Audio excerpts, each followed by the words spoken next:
Although most of Graham Young's homicides occurred in adulthood, his disturbed mind pushed him to start killing or trying to kill at the young age of 14.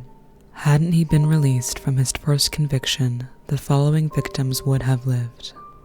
Molly Young was a 37-year-old housewife living in St. Albans, Hertfordshire, England, with her husband Fred Young and his children from a previous marriage, Winifred and Graham. When she died on Easter Saturday of 1962, after months of suffering painful symptoms such as vomiting, diarrhea, excruciating stomach pain, loss of hair, and weight. It was concluded that her death was due to the prolapse of a bone at the top of her spinal column, an injury connected to a blow to the head when she was involved in a bus crash. Upon suggestion of her 14-year-old stepson, Molly was cremated. In his father and sister's eyes, young Graham had something to do with all of this in the first place. Graham's biological mother, Bessie, tragically died of tuberculosis only 3 months after his birth in 1947. He was raised for the following 2 years by his aunt and uncle, while his elder sister went to live with their grandparents. Their father remarried in 1950 to Molly and reunited the family.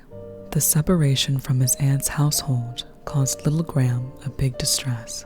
He went on to become a solitary child, obsessed with non-fiction books about murderers, insanely fascinated with Adolf Hitler, the occult, and above all things, poisons. His schoolmates kept their distance from Graham, finding him creepy and dubbing him the Mad Professor. Some of them told of how he would try to get them to sniff ether with him, and also claiming to be part of a local coven, engaging them in occult ceremonies which had involved cat sacrifices in at least one occasion. He used to spend long hours in the library reading books of chemistry, poisons, and forensic science, eventually gaining the expertise of a chemistry postgraduate. Knowing about his son's hobby, his father bought Graham a chemistry set as a reward for his high school grades. That's when the boy's thirst of toxicological knowledge started to grow insatiable and lethal. Armed with the fake ID of Emmy Evans, age 13, he managed to convince 2 separate local chemists that he was 17 and obtained for study purposes enough antimony, arsenic, digitalis, and thallium to kill 300 people. In order to test his knowledge of poisons, he began his experiments on fellow science enthusiast and only friend Christopher Williams. The 2 kids often spent lunchtime together at school, so it would be easy for Graham to inject harmful substances in Christopher's meals. He suffered an extended period of vomiting, painful cramps, and headaches.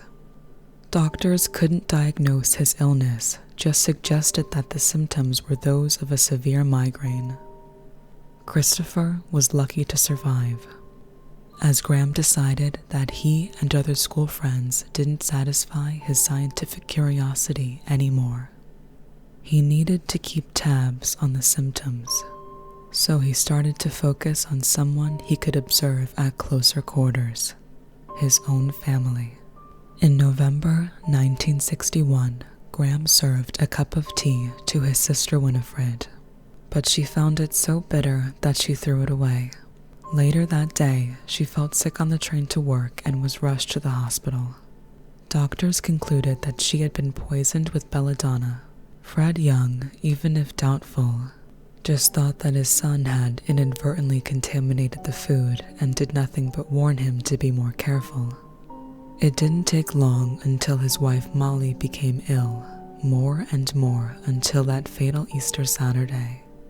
He found her writhed in agony in the back garden while Graham was staring out of the kitchen window in fascination. He had been poisoning his stepmother with antimony for months, but when he understood that her organism had developed a tolerance to it, he gave her enough thallium to kill 6 people, murdering her.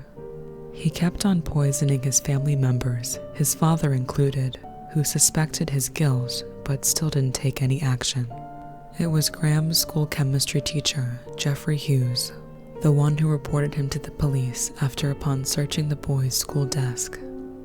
He found bottles of poisons, drawings of dying men, and essays about famous murderers.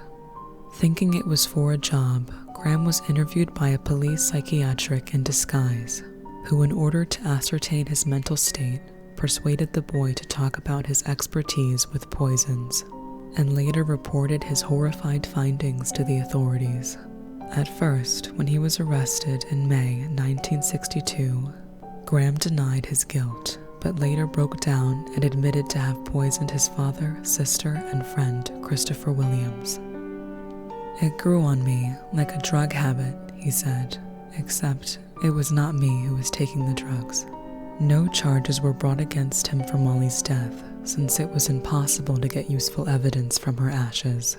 At the age of 14, he was convicted for the poisonings and sent to Broadmoor Maximum Security Hospital, with the order that he was not to be released without the permission of the Home Secretary for 15 years. But upon a psychiatric recommendation, stayed only 8 years. His thirst wasn't satisfied at all, and he became a serial killer known as the Teacup Poisoner. Graham was suspected for the death of a fellow prisoner named John Barrage of cyanide poisoning. But since there was no cyanide anywhere in the prison, the official verdict was that the man had taken his own life.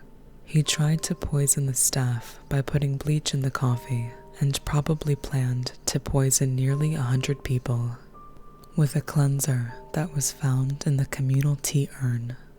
Afterwards, he became a model prisoner, which misled the prison psychiatrist into thinking that he was no longer obsessed with poisons, violence, and mischief, and let him out in February 1971, aged 23. In the following months, he poisoned numerous people among roommates and co-workers, killing 2.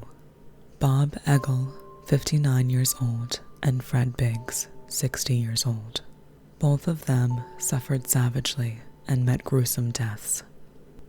Graham had served them tea with thallium, a substance used in their workplace, a photogenic supply firm in Bovington, Hertfordshire, and kept a diary where he recorded daily every symptom each of his victims suffered. This would be the biggest evidence that led him to downfall.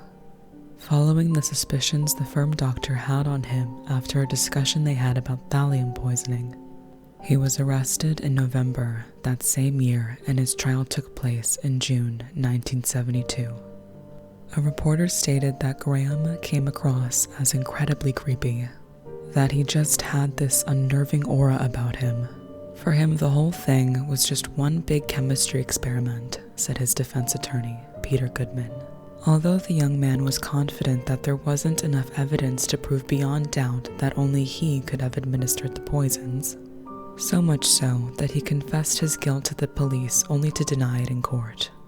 He was finally convicted of 2 murders, 2 attempted murders, and 2 counts of administering poison and sentenced to life in prison.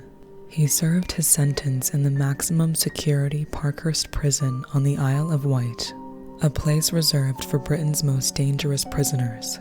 There, he met and befriended fellow inmate Ian Brady, one of the Moors murderers' pairs bonding over their shared fascination with Nazi Germany. Brady developed a one-sided infatuation towards Graham, asserting in his biography that power and death were his aphrodisiacs. When asked if he felt remorse, Graham replied, "No, that would be hypocritical. What I feel is the emptiness of my soul." And his wish of fame and immortality was granted when a waxwork made of him was installed in the Chamber of Horrors in Madame Tussauds Museum in London, alongside Dr. Crippen's, one of his heroes. Graham died in 1990, aged 42, of a heart attack. This was the official diagnosis, but some suspected that he killed himself in a final act of power. Considering the outrageous circumstances of Graham's case, UK laws were tightened on monitoring mentally ill offenders after release.